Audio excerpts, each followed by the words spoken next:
Congressman Berg is joining us now, and Congressman, a big victory for North Dakota in I guess the EPA allowing us to regulate our own air. Yeah, it sounds so simple when you say it like that, Rob, but it was, it was tremendous effort by a lot of people in North Dakota going to the public hearings, calling in, writing letters, a tremendous effort to try and get the EPA to, start listening to the people that are closest to the problem. And as you say, it was successful.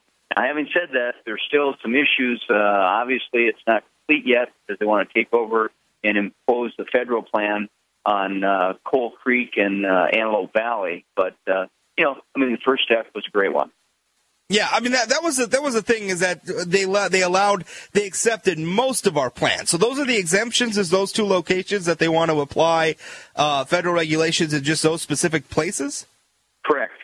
So they went with the state plan, or the SIP, SIP, that stands for the state plan, with the exception of Coal Creek, which is Great River. And the frustrating thing for me on Coal Creek is they spent, millions and millions of dollars for a process they call dry fining, which removes some of the moisture out of the lignite coal before they process it, which kind of helps bring the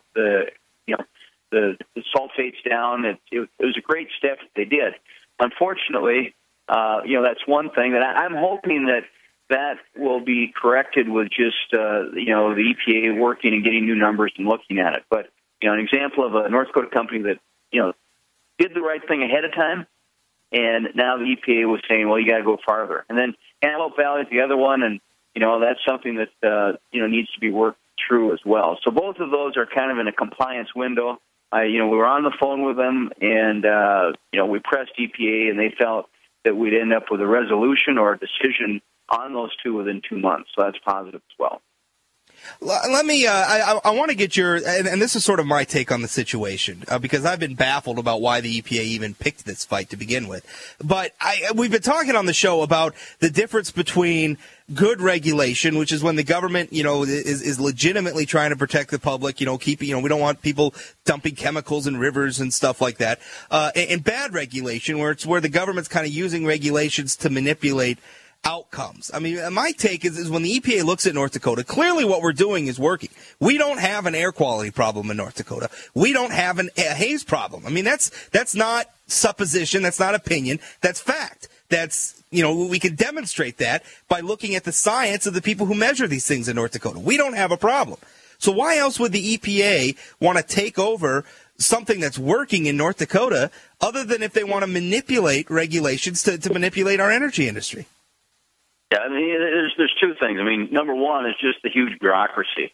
If you came out here and talked to people the difference between good regulation and bad regulation, you get a blank stare.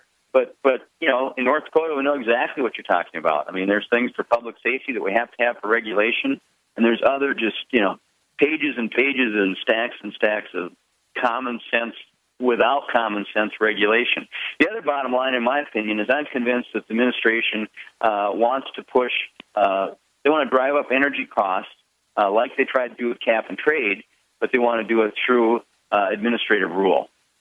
We're seeing that whether it's in all our traditional fossil fuels. We're seeing that in oil. We're seeing that in certainly coal. And, even with gas, the fracking and the concerns that people are raising over that, even though it's probably at one of its all-time low prices, there's an effort to make it more difficult to produce the 85% of the sources that are driving our economy. Yeah, and that's unfortunate. I want to switch gears here because we only have a few minutes left, but I think this is a very important issue that you've been fighting on. The Ways and Means Committee, House Ways and Means Committee, which you sit on, is presently holding a markup hearing on the repeal of the IPAB. Which is essentially it's the panel created by Obamacare that's going to make a lot of decisions about our health care. Your committee is essentially holding hearings about it and talking about repealing it. Tell us about that effort. Well, we actually took a vote. We repealed it this morning. We're going to send it to the floor. But this is what's wrong with Obamacare. This is where government's its overreach is it's beyond where it should be. as you said, this is a board that's not elected, it's not appointed, it's 15 people, and they're going to make decisions as to what level both the benefits are going to be and what level the funding is going to be as it relates to Medicare and health care under Obamacare. And here's the most frustrating thing for me.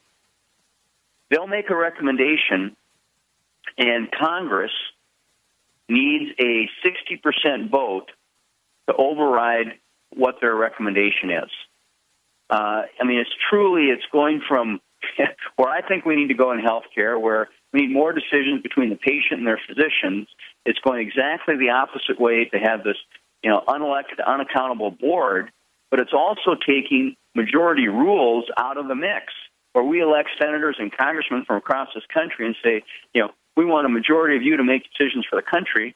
Here's an area that's extremely critical, and the rules require a 60% vote to change. Well, let me get this straight. So we have a board of 15 bureaucrats, weren't elected by anybody, making decisions about Medicare and things like that. And if you, a member of Congress, who we elect to Congress to weigh in on decisions like this, if you don't like it, you guys got to find 60% of the vote to override them? Exactly. And wow. Here's let me just kind of give it to you in a nutshell, too. So what will happen is there's a third-party actuary. We got about 30 seconds left, Congressman. All right. Well, it's a problem. We need people and patients. We may have to delve into that later because it's a little complicated. We also hear. I wanted to ask you about Obama lobbying Democrat senators to vote against our friend John Hoeven's Keystone Pipeline bill, but we're out of time. Unfortunately, that's going on. Congressman, thanks for the time and joining us. All right. Thank you, Rob. Thank you, Congressman Rick Berg. More to come straight ahead. Don't go away.